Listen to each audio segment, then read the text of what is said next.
গর্ভাবস্থায় শরীরে পানি আসা বা বিভিন্ন অঙ্গে পানি জমা অস্বাভাবিক কিছু নয়। সাধারণত 50 থেকে 80% অন্তঃসত্ত্বা নারীর এ সমস্যা দেখা দেয়। এ সময় কোষে অতিরিক্ত তরল জমার কারণে এই ফুলে যাওয়া বা ইডিমা হয়। গর্ভাবস্থায় একজন নারীর শরীরে প্রায় 25% ওজন বাড়ে। এ সময় শরীরের যে কোনো অংশ ফুলে যেতে পারে, তবে হাতে, মুখে পানি আসা, অতিরিক্ত ফুলে যাওয়া, বাড়তি রক্তচাপ, প্রস্রাবে আমিষ বা প্রোটিনের আধিক্য থাকলে দ্রুত চিকিৎসকের কাছে যেতে হবে।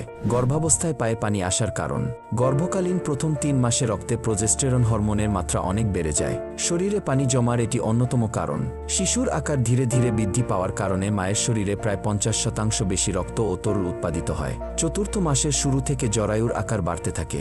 গর্ভের শিশু যখন বড় হয় তখন তার মাথার চাপে মায়ের নিম্নাঙ্গের যে শিরাগুলো দিয়ে রক্ত হৃৎপিণ্ডে প্রবাহিত হয় সেগুলোতে রক্তের চলাচল বাধাগ্রস্ত হয়। ফলে নিম্নাঙ্গ থেকে হৃৎপিণ্ডে রক্তপ্রবাহ কমে যায়।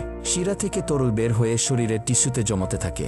এতে পায়ে পানি আসে বা ফুলে যায়। গর্ভাবস্থার আগে থেকেই বা গর্ভাবস্থায় উচ্চ রক্তচাপ, হৃৎপিণ্ড বা কিডনিতে অসুখ থাকলেও পায়ে পানি আসতে পারে।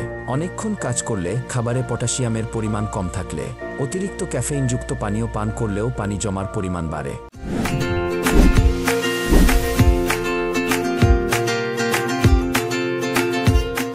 কখন সতর্ক হবেন? হঠাৎ করে হাতে, মুখে অনেক বেশি পানি আসা, সঙ্গে মাথা ব্যথা, চোখে ঝাপসা দেখা, বুকে ব্যথা, শ্বাসকষ্ট ও কাশি, এক পায়ে পানি আসা বা ফুলে যাওয়া, সঙ্গে ব্যথা, গর্ভের শিশুর নড়াচড়া কমে যাওয়া, অতিরিক্ত বমির কারণে পানি শূন্যতা দেখা দিলে দ্রুত হাসপাতালে যোগাযোগ করতে হবে। এই সময়ে পা ফুলে গেলে করণীয় কী? অনেকক্ষণ একই অবস্থানে দাঁড়িয়ে থাকা থেকে বিরত থাকা, দীর্ঘক্ষণ পা ঝুলিয়ে না বসা, তবে বসার প্রয়োজন হলে পায়ের নিচে টুল ব্যবহার করা, একইভাবে দীর্ঘ সময় ধরে শুয়ে না থাকা, মাঝে মাঝে স্থান পরিবর্তন করা আর পায়ের নিচে বালিশ রাখা, সুষম খাদ্য গ্রহণ এবং নিয়মিত ক্যালসিয়াম ওষুধ সেবন করা, পায়ে ম্যাসাজ করা ও গরম শেক দেয়া, স্বাভাবিক খাওয়া দাওয়া চালিয়ে যাওয়া। পানি খাবেন পরিমিত পরিমাণে। শরীরে বেশি পানি জমা হচ্ছে ভেবে পানি কম খাওয়ার কোনো প্রয়োজন নেই। পটাশিয়াম সমৃদ্ধ খাবার খাওয়া, প্রক্রিয়াজাত খাবার যেমন চিপস, চানাচুর, মিষ্টি, ক্যান ফুড এগুলোতে লবণ ও ফ্যাটের পরিমাণ বেশি থাকে, এগুলো এড়িয়ে চলতে হবে। কখন যাবেন চিকিৎসকের কাছে? শরীরে খুব বেশি পানি এলে, পানি জমে জমে ত্বকে শক্তভাব চলে আসতে থাকলে, পানি জমার স্থানে ব্যথা হলে চিকিৎসকের পরামর্শ নিন। কখনো কখনো এগুলো গর্ভকালীন জটিলতার লক্ষণও হতে পারে।